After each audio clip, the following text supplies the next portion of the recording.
우리 아까 고대 그리스 자유교육 하다가 제가 로마를 좀 까먹었는데 사실 로마가 그렇게까지 우리 교육학에서는 중요하지 않다 보니까 제가 좀 넘어가는 것 같아요. 우리 간단하게만 좀 보면 로마 같은 경우에는 이제 문화의 특징으로 법률을 되게 중요시했어요. 그래서 법칙, 그 다음에 세속적, 실제적 이런 것들을 굉장히 좀 강조했습니다. 왜 이런 식이 됐냐면 로마 이러면 대제국이 막 그려지잖아, 그림 속에. 그런 대제국을 통치하는 과정에서 법이라든지 이런 것들을 좀 강조했었거든요. 그래서 교육이 그런 식으로 흘러갔고요. 물론 전기 같은 경우에 공화정 시기 때는 이때는 이제 가정교육이라든지 그다음에 병영교육이라고 하는 거 있거든요. 이때는 아직 통일이 안 됐었으니까. 그래서 병영교육 이런 것들을 좀 얘기를 했고요. 후기 같은 경우에는 역시나 돈이 많아지고 이러니까 세속화가 돼요. 이때. 그래서 이렇게만 우리 정리를 간단하게만 해주시면 될 것 같습니다. 근데 진짜 중요한 거는 그리스예요. 그리스의 자유교육의 전통이 제일 중요하니까 로마는 참고해서 보시면 될 것 같습니다. 자, 그 다음에 이제 19세기 봅시다. 19세기로 이어집니다. 19세기로 오게 되면 이제 국가라는 것이 본격적으로 등장하게 되는데 국가가 이제 본격적으로 등장하니까 교육을 이용하는 거예요. 어떻게 교육을 이용하느냐? 국가라는 체제를 유지시키기 위해서, 결속시키기 위해서. 그래서 이때 국가주의 시대 교육의 목적이다라고 하면 국민의 결속, 통합, 국민 통합, 결속력을 높이는 겁니다. 그래서 국가라는 체제를 유지시켜주기 위해서 교육이라는 것을 이용을 했던 시기고요. 자, 이런 국가주의가 있으면서 또 한편으로는 뭐가 있었느냐? 다시 한번 또 고전을 강조하는 입장들이 있어요. 자, 그랬죠. 돈이 많아지면 결국에는 또 다시 고전으로 돌아간다고. 사실 이때 당시에 이제 산업혁명도 있고 이래가지고 예전보다 훨씬 더 경제적으로 안정이 됐어요. 안정이 됐다기보다 발전을 했다라고 볼 수 있겠죠. 그래서 이때도 역시나 고전을 다시 보는 사람들이 있는데 그런 사람들을 신인문주의다라고 얘기를 합니다. 그러면 이 신인문주의가 과거의 인문주의랑 어떻게 비교가 되느냐라는 겁니다. 그래서 여러분들이 이거는 꼭 알아두셔야 돼요. 의외로 이게 객관식도 그렇고 행시에서도 그렇고 자꾸 이런 식으로 가끔씩 한 번씩 이게 생뚱맞게 나온 적이 한 번 있었는데 과거에 고전을 강조하던 인문주의하고 19세기에 나왔었던 신인문주의는 어떤 차이점이 있느냐? 일단은 고전의 형식이 아니라 내용을 강조했어요. 내용 중시. 역시나 내용이 정말 중요한 거예요. 그리고 이 내용을 바라볼 때 그냥 지적인 내용들 이것만 본 게 아니라 인간의 감정을 중시를 합니다. 고전에 담겨있는 감성적인 부분들에 대해서 좀 더 초점을 두는 거예요. 옛날 같으면 뭐만 봤냐? 그래서 어법이 어떻고 이렇게만 봤어요. 근데 이러다가 우리 실학주의가 나오게 되면서 내용에 대해서 조금 더 관심이 생겼는데 이제 거기에 더해서 그것에 담겨있는 인간의 감정적인 부분들을 바라보게 됐습니다. 그래서 이런 인간의 감정을 중시했다라고 해서 이것을 주정주의라고 얘기를 해요. 과거의 인문주의는 주지주의예요. 근데 지금이 아니라 19세기 신인문주의는 주정주의의 특징을 가지고 있습니다. 인간의 감정이 중요한 거예요. 그러면서 이제 전인교육에 대한 관심이 생긴 거예요. 지적인 성장뿐만 아니라 우리의 정서적인 성장을 얘기를 하는 거 그런 것들이 강조되면서 페스탈로치가 나오는데 이 페스탈로치는 3H를 강조합니다. 머리, 헤드, 그 다음에 가슴, 하트, 배가 아니라 손. 머리, 가슴, 손. 그러니까 실제 행동하라는 얘기거든요. 머리, 인지, 마음, 행동이에요. 그래서 3H, 페스탈로치는 전인교육을 강조하게 됩니다. 그리고 이러한 것들이 다시 헤르바르트로까지 또 이어지게 되는데 헤르바르트가 이제 좀 중요한 사람이에요. 헤르바르트가 왜 중요하냐? 이 양반이 우리 아까 이색이라는 학자가 단계적 교수법을 얘기를 했어요. 이렇게 단계적으로 만드는 교수법이라는 게 사실 생각보다 오래되지 않았고요. 더군다나 서구 같은 경우에는 불과 200년 정도밖에 안 됐어요. 그러면 이 단계적인 교수론을 좀 어떻게 보면 초창기에 얘기했던 사람이 헤르바르트인데 이 헤르바르트의 4단계 교수론의 4가지 단계는 우리 좀 반드시 외웠으면 좋겠습니다. 객관식 때도 이제 출제가 됐었는데 이 첫 번째 단계 우리 일단은 이색, 처음에 뭐 한다고 했어요? 이색은? 강의한다고 했어요. 이 사람도 마찬가지예요. 처음에 강의해야 돼요. 그것을 명료화라고 얘기를 했어요. 명료화. 그래서 이 명료화 단계 예시 충분히 설명하는, 명확하게 설명하는 거예요. 교사가. 명확하게 설명을 해야죠. 그래야지만 뭘 토론을 하든지 뭘 하든지 하지. 일단은 설명부터 해야 되는 겁니다. 자, 그 다음에 어떻게 되냐. 자, 오늘 배울 거 이겁니다. 그냥 끝내는 게 아니라 여러분 예전에 이거 배웠었죠? 오늘은 이거 배우예요. 다음에는 이렇게 됩니다. 연결을 시켜줘요. 그것을 연합이다라고 얘기를 해요. 그래서 이전 차시 요약해 주는 거. 다음 차시 연결하는 거. 이것을 연합이다라고 얘기를 해요. 그러면 학습에 있어서 연속성이 확보되니까 좀 더 정확하게 이해할 수가 있겠죠.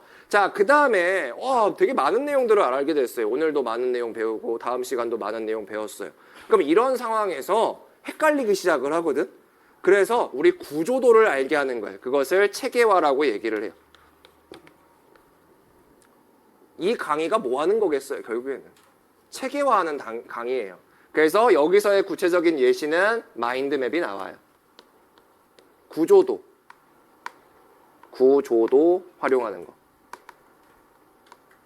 이게 이제 체계화가 됩니다. 자, 내가 정확하게 이해했습니다. 머릿속에다가 그림도 하나 그려놨어요. 그러면 그 다음에 뭐 해야 되느냐? 이제 다른 데로 적용을 해야 되겠죠. 그것을 방법이라고 얘기를 해요.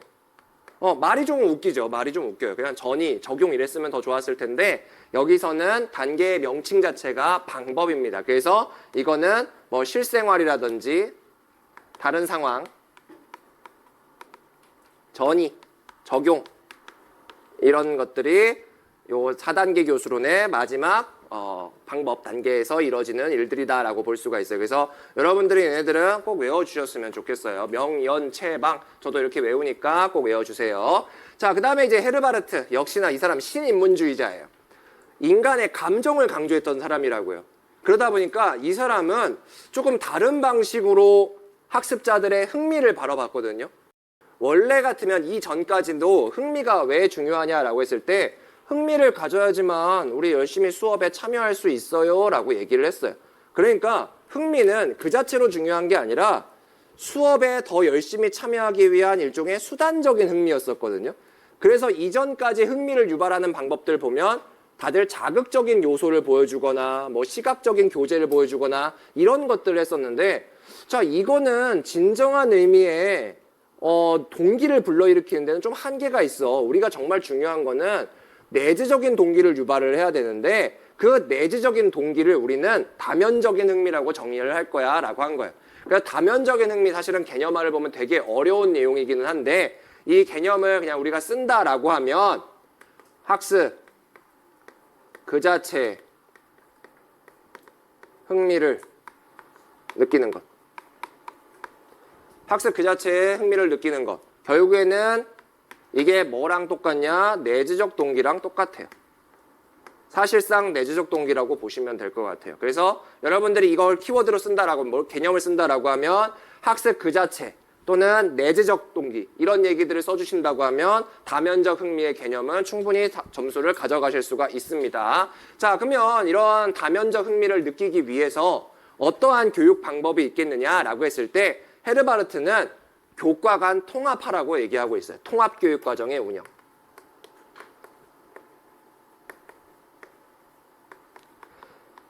사실은 이게 뭐였냐면요.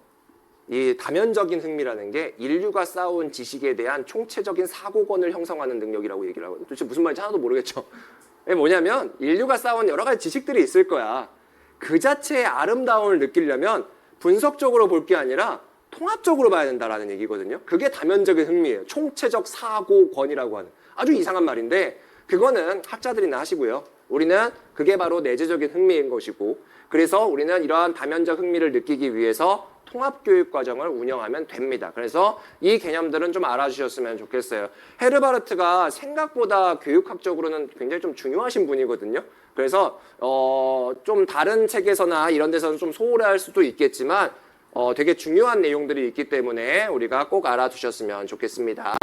자, 그리고 이제 우리 19세기에 나오는 또 다른 이제 교육 사상가들 여러 명들이 있는데, 듀이, 교육과정 때도 수차례 나오지만 이 양반 경험 중심 교육, 진보주의의 창시자 이런 사람을 볼 수 있겠고, 몬테소리는 유아교육이니까 우리랑은 좀 거리가 있습니다. 그 다음에 닐 같은 경우에는 대안학교 얘기한 사람이에요. 이 사람이 말한 자유교육, 이 사람은 진짜 프리덤이에요. 진짜 놀리는 겁니다. 그래서 공교육이라고 보기엔 좀 그래요. 그래서 요거는 우리가 참고해 주셨으면 좋겠고, 허친스 이따가 우리 항존주의 얘기 나옵니다. 그래서 그때 그냥 가볍게 보시면 될 것 같아요. 자, 피터스 갑자기 또 오랜만에 만나네요. 피터스 이 사람은 교육을 교육답게 하는 세 가지 준 거 뭐였죠? 규범적인 거, 인지적인 거, 과정적인 거. 요거 꼭 기억해 두시고, 그 다음에 이 양반이 자유교육을 다시 또 현대적으로 재해석을 했어요.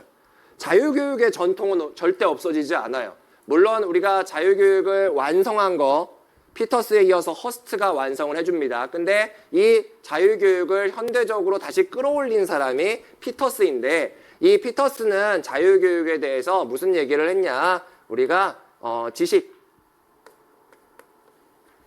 그 자체, 지식 그 자체를 학습하는 거, 요것을 자유교육의 목적이다라고 얘기를 하고 있고요. 자, 그 다음에 우리 여기 이제 내용으로 봤을 때 어떤 내용을 알아야 되냐? 일반적이고 좀 종합적인 내용, 이런 것들을 학습해야 된다라고 얘기를 하고 있어요. 이게 바로 그 자체, 지식 그 자체에 대해서 학습하는 거, 이렇게 봤고, 그러다 보니까 이 피터스가 얘기한 방법, 자유교육의 방법은 독단적 교육으로부터 탈피해요. 그래서 피터스는 강의식 교육에 대해서는 당연하겠지만 불만을 가지고 있는 사람인데, 그렇다고 해서 이 사람이 그러면 고전, 이런 이성감리성 이거를 버릴 수는 없단 말이에요. 그러니까 소크라테스가 얘기하는 질문법이라든지 이런 것들을 굉장히 많이 활용했고 강조했던 사람이 이 피터스다라고 이해하시면 될 것 같습니다. 그래서 피터스가 또 이렇게 자유교육을 강조를 했고, 이러한 피터스와 함께 자유교육을 현대적으로 재해석하면서 확립한 자유교육을 완전 완성한, 현대적으로 완성한 사람이 허스트인데, 이 허스트는 전기에 그러한 자유교육의 전통을 받는 것들을 지식의 형식으로의 입문이라고 봤어요. 자유교육을 통해서 지식의 형식으로 입문을, 이건 그냥 단순하게 어법 외우라는 게 아니에요. 어떻게 보면 학문 중심 교육 과정에서 말하는 지식의 구조랑 비슷한 거거든요. 학문이 가지고 있는 내재적인 가치로 입문시켜야 된다. 이런 것들을 한 게 이제 허스트의 전기 입장이다라고 할 수가 있습니다. 근데 이 사람이 별안간 후기에 입장을 바꿔요. 거의 나이 8, 90이 먹어서 입장을 바꾸게 되는데, 왜 이런 식으로 이제 바꾸게 되었느냐? 지식의 형식으로의 입문, 좋은 것 같아.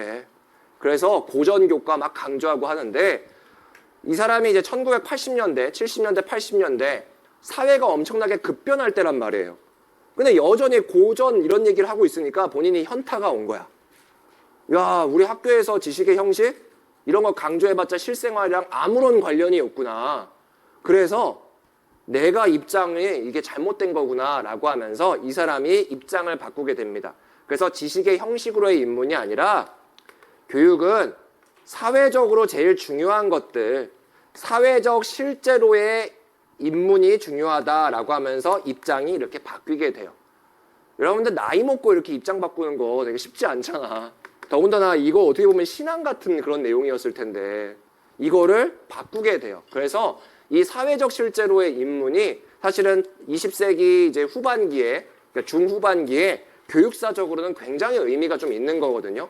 허스트라는 대학자가 갑자기 입장을 바꿨다. 그래서 선생님들이 이렇게 허스트는 전기하고 후기하고 구분된다라고 이해하시면 될 것 같아요. 자, 문제를 봅시다. 헤르바르트 볼게요.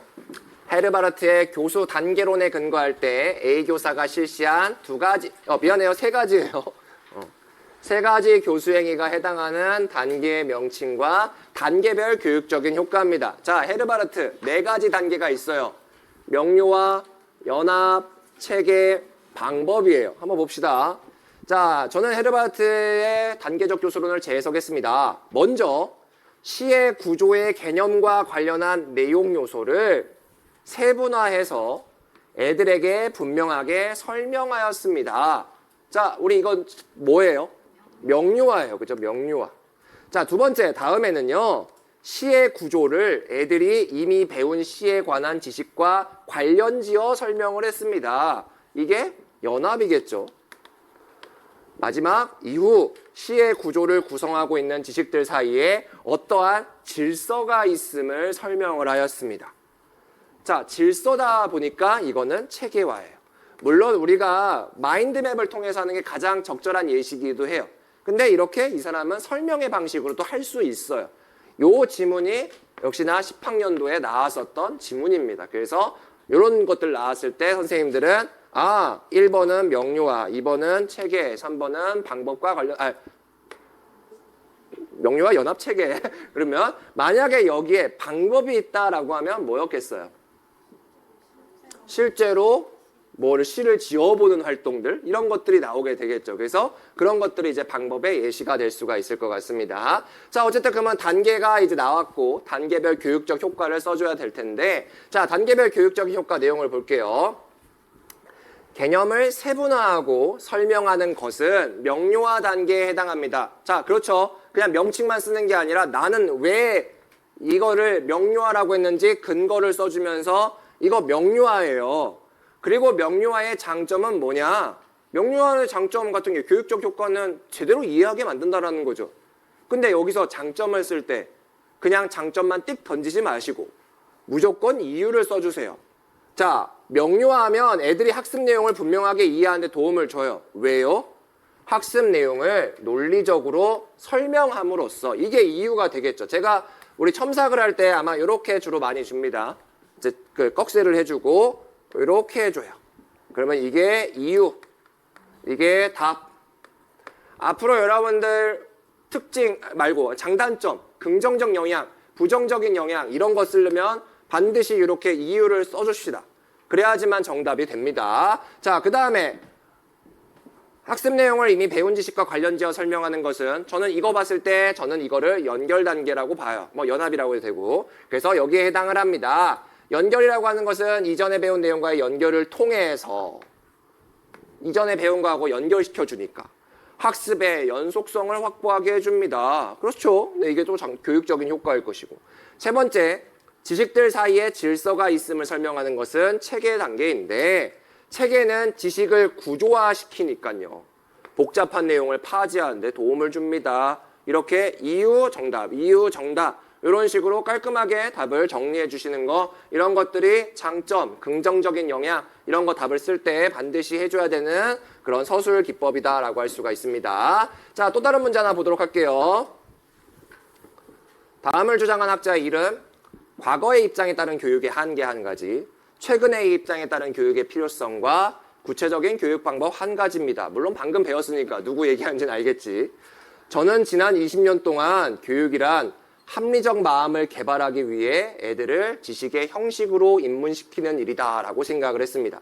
그러나 저는 이론적인 지식이 훌륭한 삶을 결정하는 유일한 논리적 토대라고 보는 중대한 오류를 범했습니다. 제가 오류를 저질렀어요.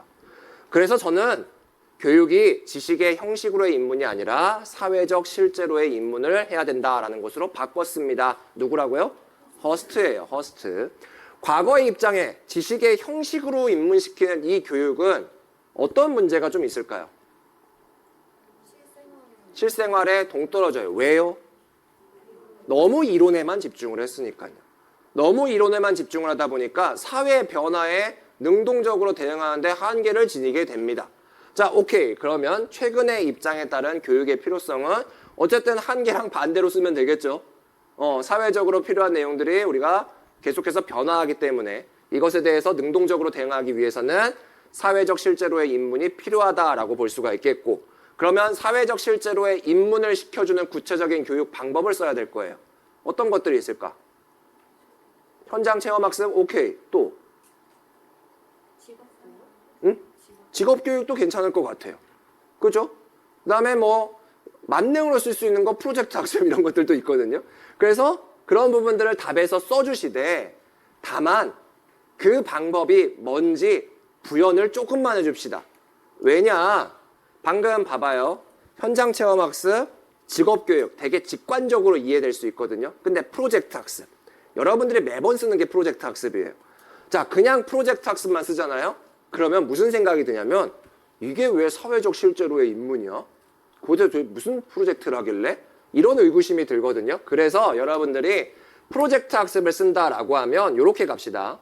사회적 실제로의 인문을 위해 학교에서는 프로젝트를 받습니다. 하기가 아니라 실생활 문제에 대해 애들이 주도적으로 해결 방안을 모색하는, 실생활 문제에 대해서 해결 방안을 모색한다라고 하면서 이거는 사회와 유리되지 않았어요 라는 것들을 보여주는 거잖아요. 이렇게 수식어를 통해서 개념을 부연하자고요. 프로젝트 학습입니다 라고 하지 말고 뭐뭐뭐뭐 하는 프로젝트를 실시할 수 있다 라고 하면 제일 깔끔하게 쓸 수가 있어요. 한 문장 안에 다 들어가 있는 거잖아요. 그래서 선생님들이 이렇게 우리가 답을 조금 더 구체화했었으면 좋겠습니다. 자, 이제 교육 철학으로 넘어가도록 합시다. 교육 철학, 시험에 나올 것들 중심으로 좀 보도록 할게요. 자, 우리 교육 철학이라고 하는 것은 여태까지 지금 그리스 자유교육의 전통을 이어받으면서 발전하는 거예요. 자, 일단 교육 철학의 개념, 뭐 이런 것들은 우리가 뭐 딱히 뭐 엄청나게 볼 필요는 없을 것 같은데, 교육 목적 달성을 위해서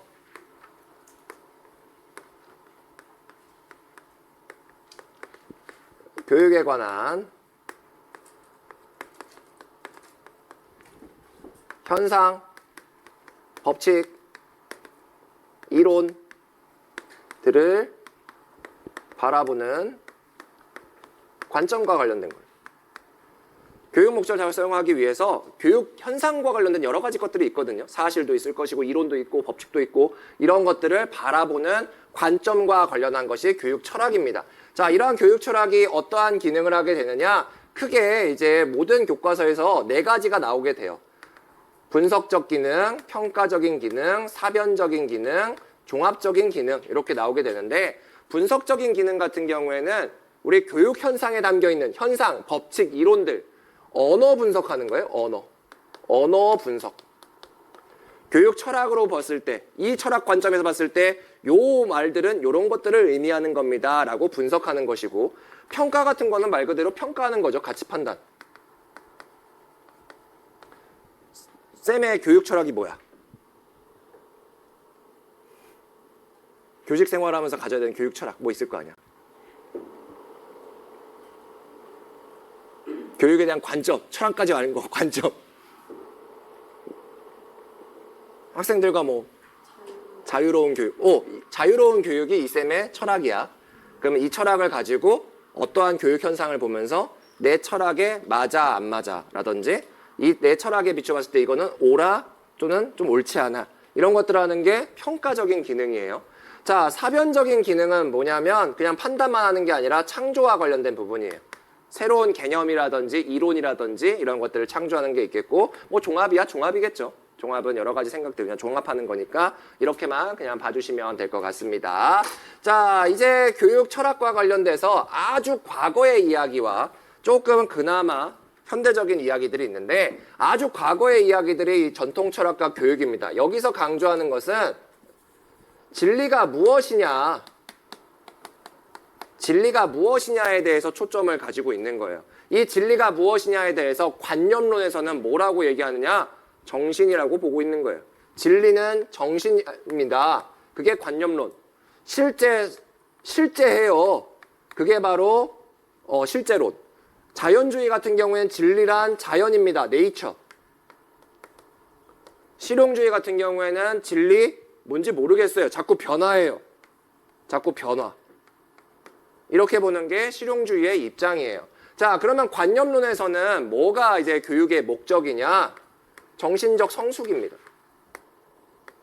정신에 있으니까, 진리가. 정신에 있으니까 교육을 통해서 우리는 성숙시키려고 하는 게 이 관념론의 목적인 것이고, 그러다 보니까 여기서 가르치는 내용들 되게 고전적인 이야기들을 많이 해요. 그리고 우리 좀 성숙하지 않은 애들을 성숙시키려고 했더니 주로 강의식을 많이 하게 돼요. 이게 이제 관념론의 특징인 것이고, 실제론 같은 경우에는 우리가 뭐가 이제 목적이 되느냐? 이런 실제들, 이런 시제들은 사실은 원칙과 법칙 속에 있어요. 그래서 이것을 발견하는 데 주된 목적들이 있습니다. 사회 속에서 존재하는 실제의 모습들, 그것들은 원칙과 법칙에 있으니까 그것들을 우리 발견해야 될 거예요. 그래서 우리 여기서의 내용들은 자연적인 교과들을 굉장히 좋아합니다. 그러니까 자연교과, 그러니까 이공계 계열의 그런 교과를 얘기하는 거예요. 자연교과일 것이고, 방법 같은 경우에는 탐구학습, 발견학습 이런 것들을 여기서는 강조를 하게 됩니다. 자, 근데 이제 자연주의 같은 경우에는 루소예요. 루소. 그러다 보니까 자연주의의 목적은 인간의 본성을 자연스럽게 표출하는 거겠죠. 그거일 것이고, 내용은 자연 그 자체가 되게 돼요.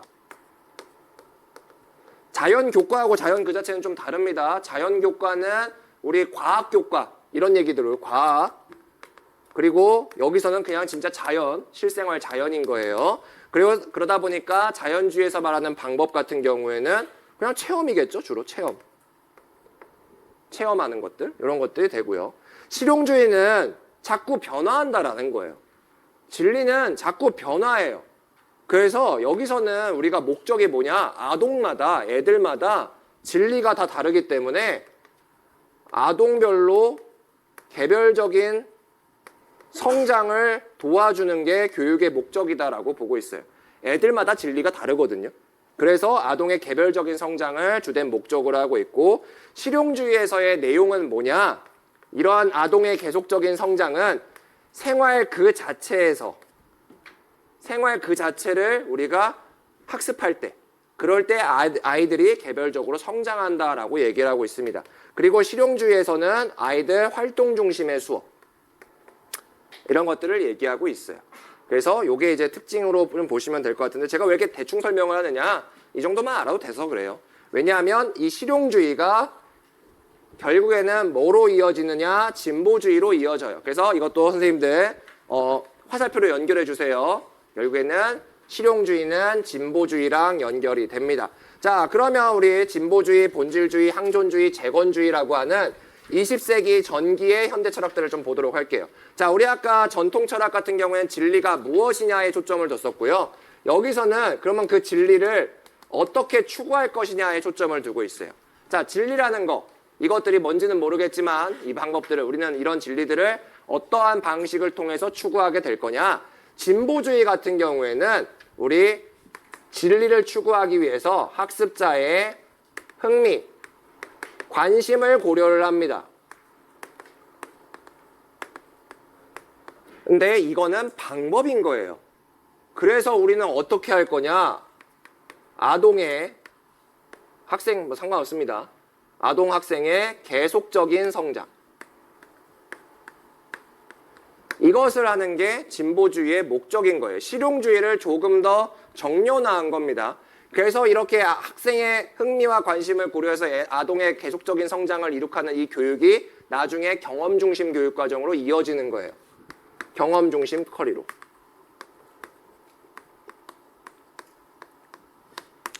자, 그러니까 진보주의의 교육 내용은 역시나 아까 실용주의에 나왔던 것처럼 생활 그 자체인데, 이 생활 그 자체는 바로 학생의 흥미와 관심을 고려하는 내용일 것입니다. 그래서 애들의 흥미와 관심을 고려를 하는 그런 생활 그 자체를 가르치면서 아이들의 계속적인 성장을 도모하는 게 진보주의일 것이고, 방법이야 아까 똑같듯이 실용주의와 방법 똑같듯이 활동 중심의 교육 방법 써주시면 될 것 같아요. 활동 중심의 수업 방법을 써주시면 됩니다. 자, 그 다음에 이제 본질주의란 뭐냐. 자, 어떻게 애들을 맨날 놀리니? 학습자의 흥미와 관심, 이것들만 고려하게 되면 진짜 필요한 내용들 안 가르칠 거야. 그래서 우리 고대로부터 내려오는 문화유산은 정말 가르칠 필요가 있어. 문화유산, 고전교과겠죠. 문화유산의 전수를 통해서 이성과 합리성을 개발하려고 하는 거예요. 고대 그리스의 자유교육의 전통을 이어받은 그런 게 바로 본질주의다라고 할 수 있겠죠. 그러니까 우리 가르치는 내용들 뭐겠어요? 문화유산일 거예요. 고전교과. 이것들이 가르치는 내용일 것이고, 근데 이 본질주의에서는 주로 어떤 방법을 하게 되느냐? 문화유산들이 너무 많아. 너무 많은 내용들을 빠른 시간에 효율적으로 전달하기 위해서는 뭐가 제일 좋아? 강의식이에요. 그리스의 자유교육은 사실은 강의식뿐만 아니라 토의토론, 질의응답도 해야 되지만 본질주의는 강의식만 강조를 합니다. 왜냐? 너무 많아서 그래요, 문화유산.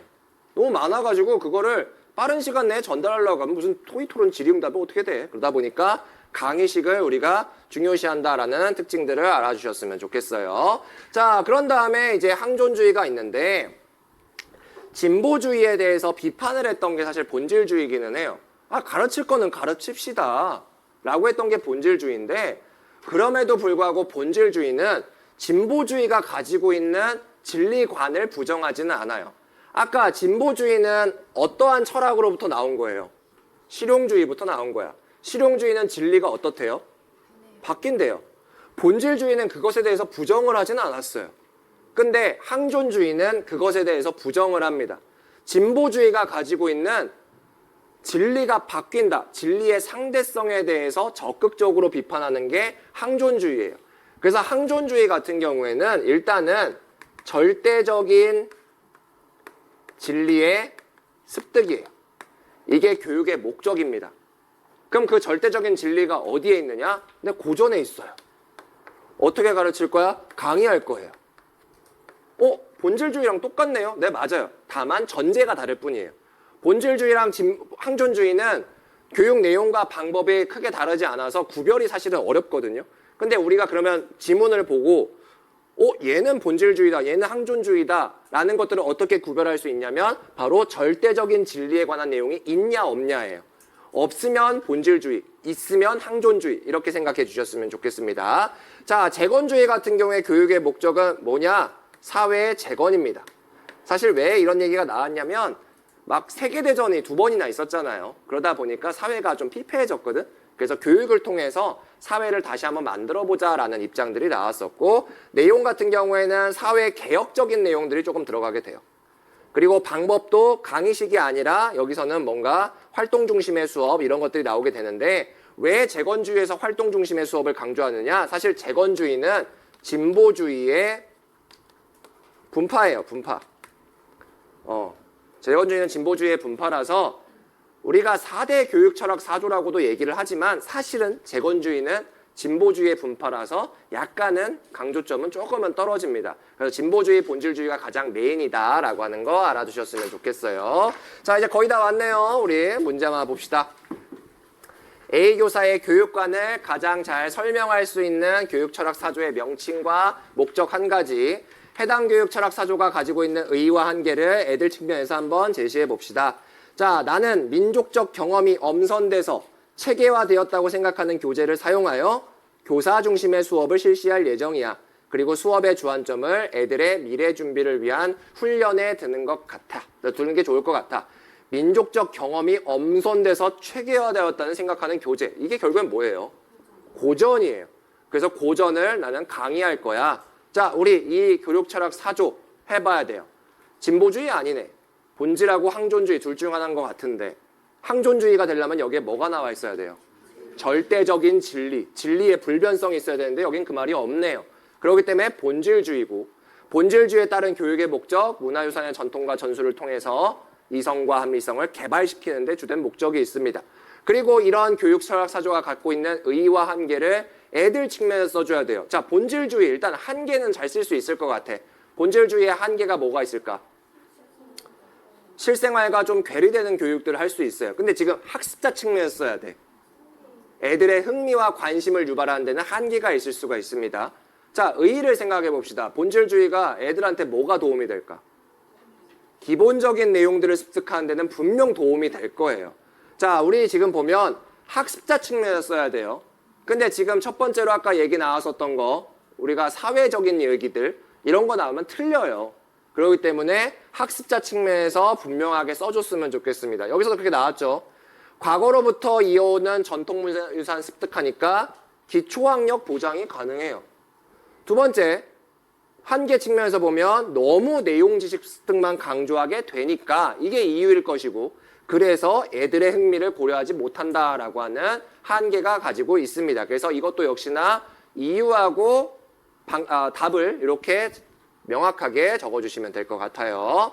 자, 이제 20세기 후기 철학으로 보면서 정리를 해보도록 할게요. 20세기 후기에 들어오게 되면 이제 실존주의라는 게 나오는데, 이 실존주의가 왜 나왔냐? 1940년대 초중반에 2차 세계대전이 있었단 말이야. 물론 1930년대 후반부터 있었지만 2차 세계대전 때 보면 사람들이 너무 많이 죽었잖아요. 홀로코스트 해가지고 막 유대인 학살도 하고, 그러다 보니까 사람에 대해서 너무 막대한 거야. 그러다 보니까 사람들이 이래서는 안 되겠다. 사람이 중요합니다. 그래서 교육에 있어서도 우리 인간의 존엄성이라든지 주체성이라든지 이런 것들을 회복하는 게 필요해요 라면서 실존주의가 나왔어요. 그래서 실존주의의 목표는 뭐냐면 학습자의 실존성 그리고 주체성을 회복시키는 데 주된 목적이 있습니다. 자, 그러면서 이 사람은 이제 교육을 다르게 비유하게 되었죠. 이 실존주의의 대표적인 철학자는 부버 볼로브예요. 아까 이 양반들은 교육을 뭐라고 비유한다고요? 만남이라고. 그래서 주된 교육 방법은 만남이 됩니다. 누구와 누구의 만남이라고요? 교사와 학생의 만남이에요. 그래서 교사와 학생 간의 질문, 사제 동행 프로그램, 아까 나왔던 거랑 똑같습니다. 그래서 이런 것들이 실존주의의 예시가 될 수가 있겠고, 자, 그 다음에 이제 이때 20세기 후기 때는 굉장히 모든 학문들이 발달할 시기거든요. 그러다 보니까 교육 철학, 교육에 관한 내용들도 언어적으로 다 분석을 할 때가 있었어요. 그것을 분석 철학이라고 얘기를 해요. 대표적인 분석 철학이 바로 피터스예요. 아까 피터스가 어떻게 했는데 교육이 교육다우려면 3가지 준거를 해야 됩니다. 되게 분석을 했잖아요. 그래서 분석 철학 같은 경우에는 교육을 언어적으로 분석했다. 3가지 준거로. 이렇게 하는 게 분석 철학의 특징이고요. 자, 근데 이때 사회가 되게 급변하게 되니까 좀 반골 기질이 있는 사람들이 분명히 있어요. 그러다 보니까 이런 사람들은 뭔가 좀 비판적으로 교육 현상을 바라보기도 하는데 그런 것들을 비판 이론이다라고 얘기를 합니다. 그래서 이 하버마스라는 학자 같은 경우에는 우리가 교육에 있어서 비판의식이 중요한 건데 이러한 비판의식을 길러주는 게 의사소통이라고 봤어요. 의사소통을 굉장히 강조했었던 사람이 하버마스인데 비판적인 생각들을 길러주는 의사소통을 합리적인 의사소통이라고 얘기를 했습니다. 뭔가 문제점 분석하고 이래야 된다는 거예요. 그래서 하버마스는 합리적인 의사소통을 강조를 했고요. 우리가 교육학적으로 이제 중요하신 분을 이제 프레일이라고 들 수가 있는데 프레일이 같은 경우에는 열심히 학교를 다녀봤자 어차피 지배계층의 이익만 전수받는다라는 얘기인 거예요. 우리 저번 시간에 1순환은 이제 교육사회학 때 좀 얘기가 나왔었던 분인데 그러다 보니까 그냥 학교에서 주입식 교육을 할 게 아니라 비판의식을 가질 수 있도록 그런 교육을 해야 됩니다라고 한 사람이 이 프레일이에요. 그래서 이 사람의 목표는 뭐냐면 아이들의 비판적인 사고력을 길러주는 교육인데 그것을 바로 의식화라고 얘기를 해요. 학생들의 의식화. 학생들의 비판적 사고 능력의 함양입니다. 목표는 우리식으로 표현을 하면. 근데 이것을 프레일리는 의식화라고 얘기를 했어요. 의식화. 깨어있게 만드는 거예요. 자, 이런 깨어있게 만들기 위해서 나오는 교육이 바로 문제 제기식 교육이에요. 근데 이 문제 제기식 교육과 대척되는 게 바로 은행 예금식 교육이고요. 문제 제기식 교육이 바로 의식화 교육의 구체적인 실천 방안이 되겠고 은행 예금식 교육은 주입식 교육을 얘기를 하는 겁니다. 그래서 이렇게 그냥 명칭만 좀 알아주셨으면 좋을 것 같아요. 자, 그리고 이제 현대로 들어오게 되면 우리 지식의 상대성을 강조하는 입장이 있는데 그게 바로 포스트 모더니즘 교육이 되게 됩니다. 그래서 우리 포스트 모더니즘 교육은 지식의 상대성을 굉장히 강조하고 있어요. 이게 가장 중요한 거고 사실은 뭐 역사과에서나 이런 데 보면 소서사 우리 스몰 내러티브라고 하는 게 있거든요. 작은 이야기 중심의 그런 것들을 강조하는 게 소서사라고 얘기를 해요. 그래서 지식의 상대성, 소서사, 그 다음에 뭐 다원주의, 다양성이겠죠. 그래서 이런 것들을 강조하는 게 포스트 모더니즘 교육이다라고 볼 수가 있습니다. 자, 그리고 또 다른 이제 교육의 모습들이 있어요. 굉장히 다양한 모습들이 나오게 되는데, 우리 아까 신인문주의 같은 경우에 신인문주의는 인문주의와 다르게 고전의 내용을 강조하면서 내용에 담겨있는 인간의 감정을 강조한다라고 얘기를 했어요. 그러면서 전인교육의 중요성이 그때 이제 나오게 되었는데, 그런 전인교육의 중요성을 이어받은 게 바로 홀리스틱 교육이에요. 그래서 홀리스틱 교육은 목적, 인간의 전인적인 성장을 목적으로 합니다. 즉 전인교육이에요. 전인교육. 홀리스틱 교육은 전인적인 성장을 목표로 하면서 세 가지 원리를 제시를 하게 됩니다. 첫 번째 원리, 우리 인지적인 것뿐만 아니라 정의적인 부분들도 가르쳐야 돼요. 그리고 대립되는 가치가 있으면 하나만 옳다라고 하는 게 아니라 여러 가지 것들을 균형 있게 다뤄야 됩니다. 그래서 그것들을 균형의 원리라고 얘기를 해요. 인지 플러스 정의. 그리고 대립되는 가치를 균형 있게 다룸. 근데 균형의 원리를 첫 번째로 쓴다라고 하면 저는 이거 쓸 것 같아요. 대립되는 가치를 균형 있게 다루는. 이게 조금 더 이 균형의 원리와 보다 부합하게 됩니다. 자, 그 다음에 이제 두 번째 나오는 게 뭐냐. 우리 이제 전인 교육을 하려고 하다 보니까 어떠한 수업 방법을 할까요? 활동 중심의 수업을 할 거야. 근데 강의를 안 할 거냐? 전인 교육은 인지적인 성장도 있어야 돼요. 강의식도 해야 되고요. 활동 중심의 수업도 해야 돼요. 그래서 다양한 방법들을 다 포괄합니다 라고 하는 게 포괄의 원리예요. 다양한 방법 적용. 강의식뿐만 아니라 활동 중심의 수업, 프로젝트 수업 이런 것들을 다 한다라는 게 포괄의 원리일 것이고요.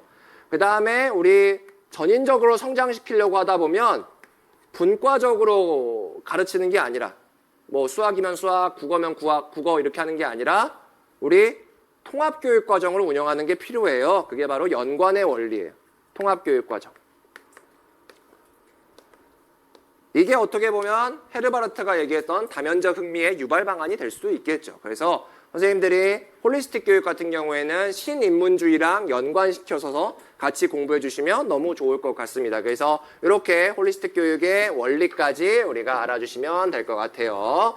자, 이제 문제 보도록 합시다. 마지막 문제네요.